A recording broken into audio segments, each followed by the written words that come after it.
بسم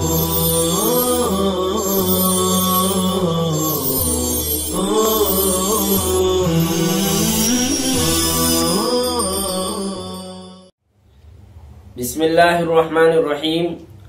عزیز طلباء اور سامعین، السلام علیکم ورحمۃ اللہ وبرکاتہ۔ اللہ تعالیٰ کے فضل و کرم سے اشاعت العلوم آن لائن درس و تدریس میں ترجمہ قرآن کا سبق ہم پڑھ رہے ہیں، اور آج کا ہمارا سبق نمبر 2 ہے، جس میں ہم سورہ انعام کے پہلے رکوع کا بقیہ نصف حصہ پڑھنے جا رہے ہیں۔ آج کے سبق میں بھی حسب سابق اولاً تلاوت مع ترجمہ، اس کے بعد لغوی صرفی نحوی تحقیق وجوہ اعراب بیان کیے جائیں گے، اور آخر میں اس پہلے رکوع کا مختصراً خلاصہ پیش کیا جائے گا انشاءاللہ تعالی۔ شروع کرتے ہیں ہم آج کا اپنا سبق نمبر 2۔ اعوذ باللہ من الشیطان الرجیم، بسم اللہ الرحمن الرحیم۔ وَلَوْ نَزَّلْنَا عَلَيْكَ كِتَابًا فِي قِرْطَاسٍ فَلَمَسُوهُ بِأَيْدِيهِمْ لقال الذين كفروا إن هذا إلا سحر مبين۔ اور اگر ہم آپ پر کاغذ میں لکھی ہوئی کتاب اتارتے، پھر وہ لوگ اس کو اپنے ہاتھوں سے چھوتے، تب بھی کافر لوگ کہتے کہ یہ تو محض کھلا ہوا جادو ہے۔ وَقَالُوا لَوْلَا أُنزِلَ عَلَيْهِ مَلَكٌ وَلَوْ أَنزَلْنَا مَلَكًا لَقُضِيَ الْأَمْرُ ثُمَّ لَا يُنظَرُونَ۔ اور ان لوگوں نے کہا کہ اس نبی پر کوئی فرشتہ کیوں نہیں اتارا گیا، اور اگر ہم فرشتے کو اتارتے تو البتہ معاملہ ختم کر دیا جاتا، پھر انہیں مہلت نہ دی جاتی۔ وَلَوْ جَعَلْنَاهُ مَلَكًا لَجَعَلْنَاهُ رَجُلًا وَلَلَبَسْنَا عَلَيْهِمْ مَا يَلْبِسُونَ۔ اور اگر ہم اسے فرشتہ بناتے تو ہم اسے مرد بناتے، اور ہم ان پر وہی شبہ ڈال دیتے جس شبہ میں وہ اب ہے۔ وَلَقَدِ اسْتُهْزِئَ بِرُسُلٍ مِّن قَبْلِكَ فحاق بالذين سخروا منهم ما كانوا به يستهزئون۔ اور تحقیق کے آپ سے پہلے پیغمبروں کا بھی استہزاء کیا گیا، پھر ان میں سے مذاق کرنے والوں کو اس عذاب نے گھیر لیا جس کا وہ مذاق کرتے تھے۔ تو اس طرح سے یہ بقیہ نصف رکوع تلاوت اور ترجمے کے ساتھ مکمل ہوا۔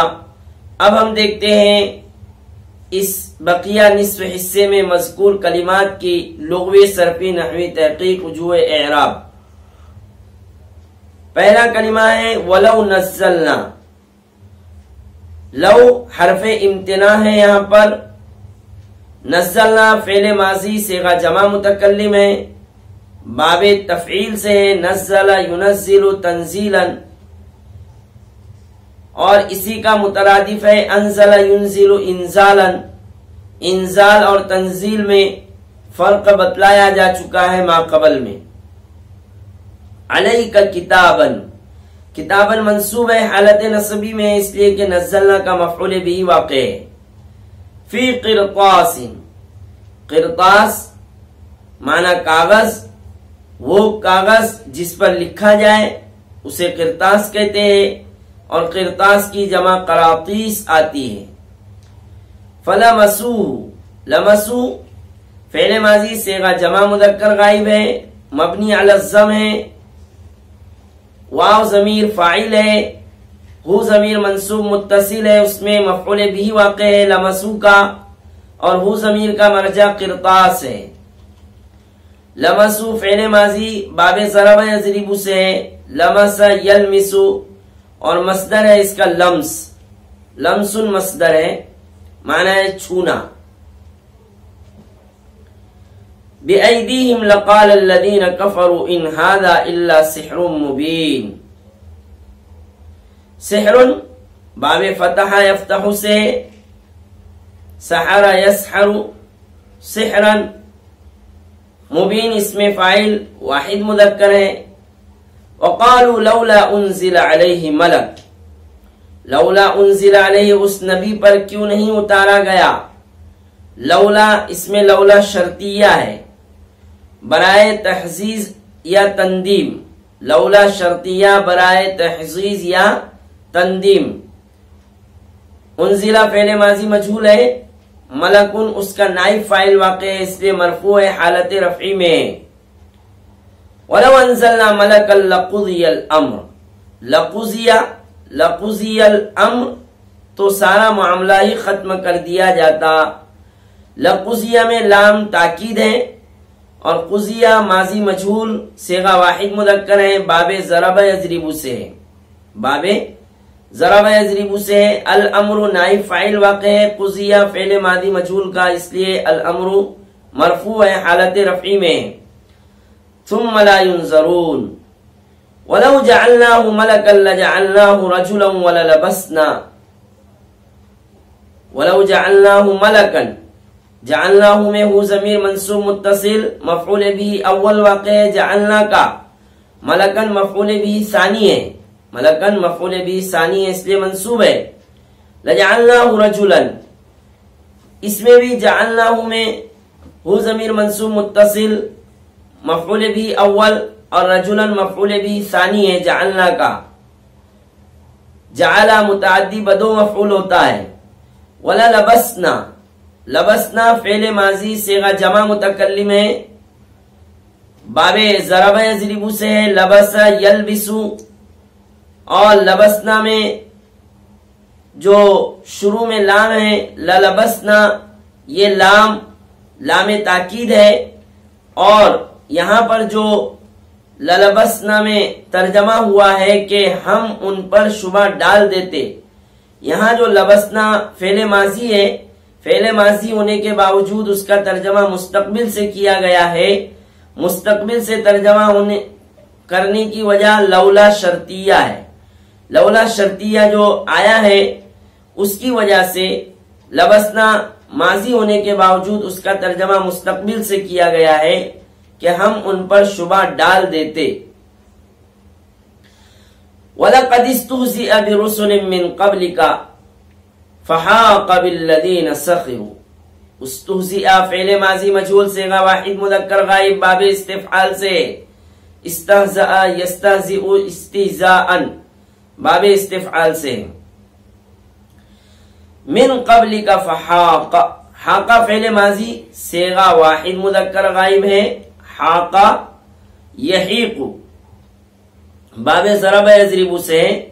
بعض حضرات نے کہا ہے کہ حاقہ یہ حق سے بنا ہے، جیسے زل سے زالا اور ضم سے ضام آتا ہے، ایسے ہی حق سے حاقہ آیا ہے۔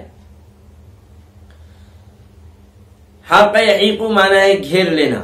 سخیرو فعل ماضی صیغہ جمع مذکر غائب، باب سمیع یسمع سے۔ تو اس طرح سے یہ بقیہ رکوع کی تلاوت، ترجمہ، لغوی صرفی نحوی تحقیق، وجوہ اعراب مکمل ہوئے۔ اب ہم اس رکوع کا مختصراً خلاصہ دیکھ لیتے ہیں، بلکہ سورہ انعام جو شروع ہوئی ہے پہلے رکوع سے، تو سورہ انعام کا مختصر تعارف اور خلاصہ۔ سورہ انعام یہ قرآن کریم کی چھٹی سورت ہے، 6 نمبر کی سورت ہے، اور یہ سورت مکی ہے۔ یعنی مکہ میں نازل ہوئی ہے۔ اس سورت کی خصوصیت یہ ہے کہ 6 آیتوں کے علاوہ بیک وقت پوری سورت مکہ مکرمہ میں نازل ہوئی ہے، اور اس وقت کیفیت یہ تھی کہ اس کے ساتھ یعنی اس سورت کے ساتھ 70,000 فرشتے نازل ہوئے۔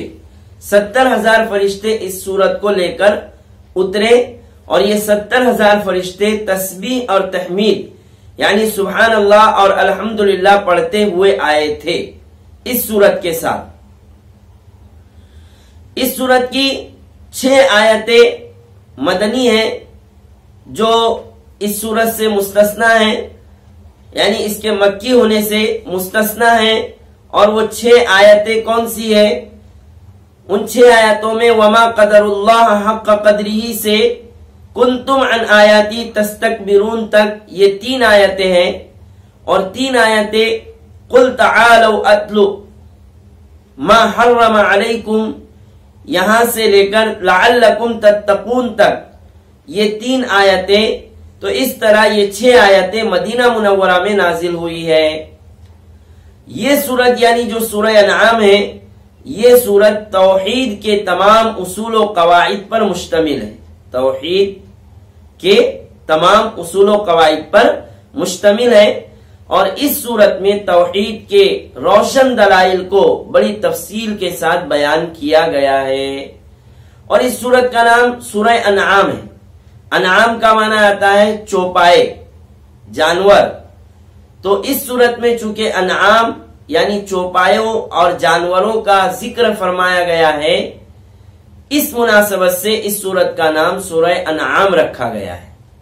تو اس طرح سے یہ سورہ انعام کا مختصر سا تعارف اور اس کا خلاصہ آپ کو بتلایا گیا، اور آج کا یہ ہمارا سبق مکمل ہوا۔ سبحان اللہ و بحمدہ، سبحان اللہ العظیم۔